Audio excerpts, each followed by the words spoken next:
In this video, I am going to be guiding you through Chapter 1.4, Types of Business Organizations in Understanding Business Activity. These are the syllabus statements. Business ownership in the private sector. So our first ownership is a sole trader.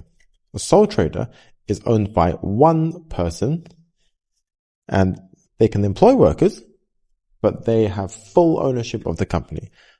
Just because they own the company by themselves, it does not mean that they cannot employ people. The advantages of this is that it is very easy to set up. They maintain full control. They will receive all of the profit, so therefore they can reinvest this profit back into the business, or they can simply pocket it. And there's minimal paperwork in order to set this up. However, the disadvantages are that it's got limited liability, meaning it does not have a separate identity. So if the business goes bankrupt, that's all your personal assets gone. This includes your house and your car, etc., etc. You assume full responsibility, so if anything goes wrong with the business, it is your fault.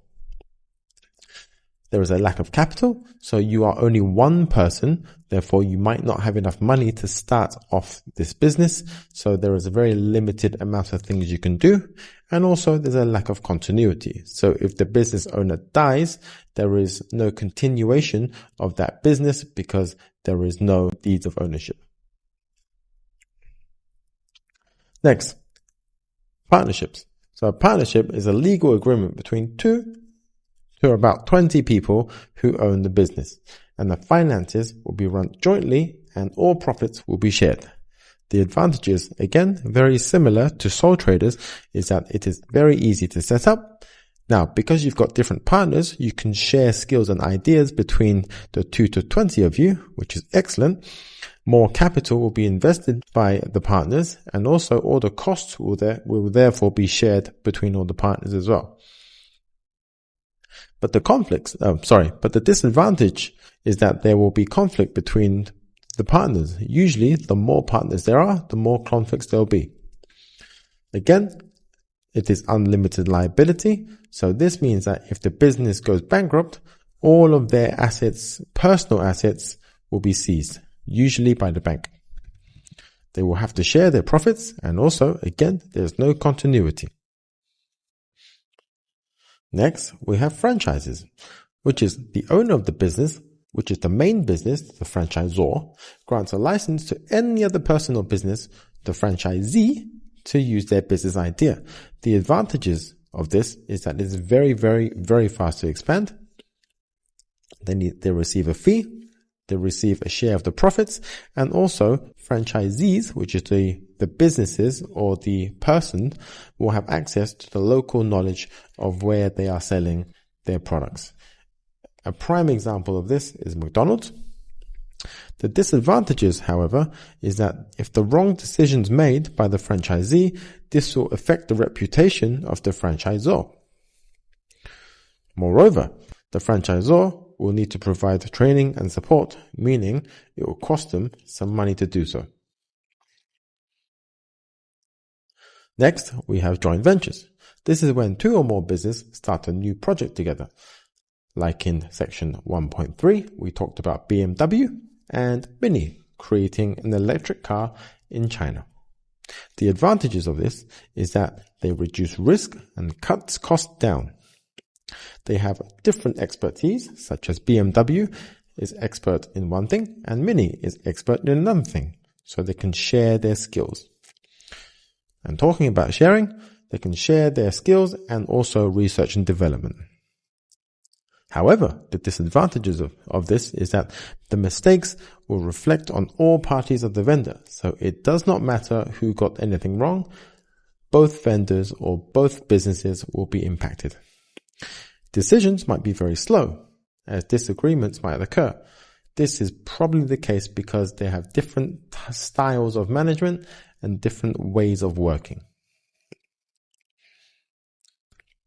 Our next business ownership style is a private limited company, and this is owned by the shareholders. However, it's not possible to sell those shares to the public. so you cannot buy them on your phone. So they can only sell these shares to friends and family. Now, the advantages of this is that they can access more capital compared to sole traders and partnerships. However, it is not as much as public limited companies. Another advantage is that they have control of who buys the shares. They have continuity now, and also they have a separate legal identity. The disadvantages are that they are limited in how many shares that they can sell, as they can only sell to friends and family. Bigger or legal formalities take a bit longer to set up, and also investors will expect dividends. Next, we have public limited company. So these companies are owned by shareholders, and they can finally sell shares onto the public stock market. And you can buy any of these stocks on your phone or from a brokerage on your phone. The advantages of this is that the company has now got limited liability, meaning it has a separate identity to its owners. They can sell shares on the stock market, meaning this will give them significant liquidity and significant cash in terms of using that money to invest into the business. And also they have a separate legal identity. The disadvantages, however, is that the accounts have to be disclosed, so your competitors will know exactly how you are doing. There is a potential loss of control because you are selling your company or a small percentage of your company to the stock market. And lastly, there might be many legal requirements in order to file to become a public limited company, which could take a long time. Now we move on to unincorporated and limited companies. An unincorporated business is a business that does not have a separate legal identity. This is when the owner and business are one and the same. Some examples would be sole trader and a partnership. They have unlimited liability. This means that when a business goes bankrupt, the owner's personal assets will be seized and they will have to pay off the company debts with their own personal money. There are no shares to be sold, and also there is no continuity in an unincorporated business.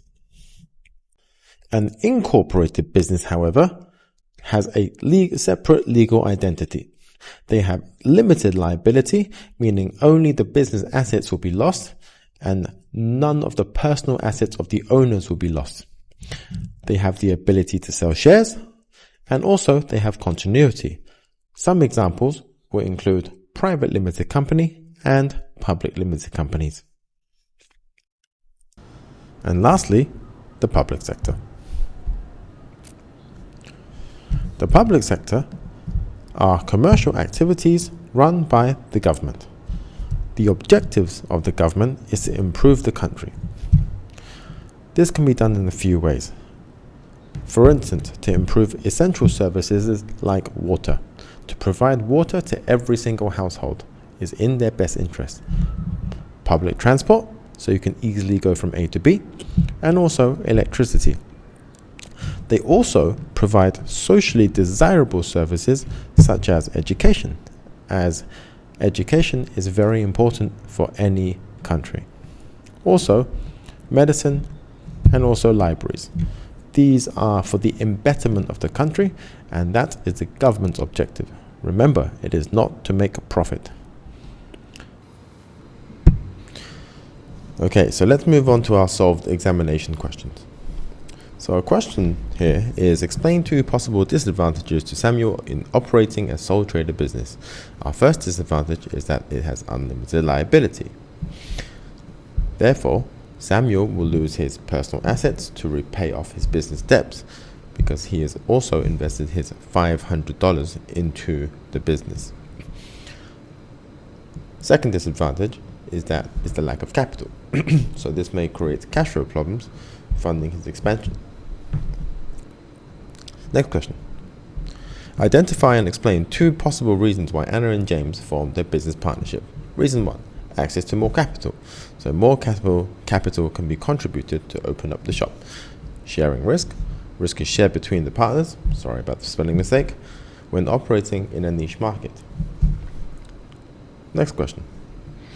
Explain 1 advantage and 1 disadvantage to LMA of becoming a private limited company. First of all, we've got limited liability. This means that their personal assets will be protected from the restaurant. Dividends have to be repaid, as investors expect a return on their investment compared to a partnership which you don't have to pay dividends for. Last one. Do you think a public limited company is better form of business organization for a growing business than a private limited company? Yes, because they have significantly larger access to capital, and also it does not have to be repaid. No, a private limited company is better because they get to control who buys the shares, therefore they are able to control a significant larger portion of their company. And then the evaluation is that the private limited company is not the best because they have limited access to capital, and the public limited company is best for a growing business because they can list their shares on the global stock market. And this means that it's easier or quicker for the business to grow and expand. I hope that helped. Hope you guys have a good day. Bye-bye.